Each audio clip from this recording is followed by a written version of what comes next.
Nový zápis do Slovenskej knihy rekordov pre Trnavu. Fejková jednosmerka.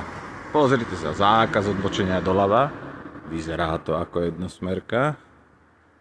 Zákaz vjazdu do ulice. Ale nie je to jednosmerka. Po 20 metroch je tá ulica obojsmerná. Zároveň tu máme aj druhého adepta na ozajstný zápis.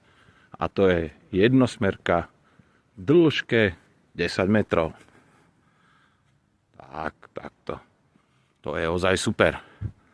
Neviem síce z akého dôvodu, ale táto ulica môže byť odtiaľto obojsmerná, napriek tomu, že sa tvári ako jednosmerka.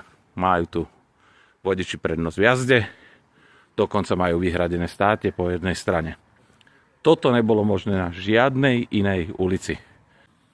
Tak to je riešenie, ktoré by ocenili určite mnohé ulice na Kopánke alebo na Špígosáli. Zmena na meste je na mieste. Majte pekný deň, život je krásny.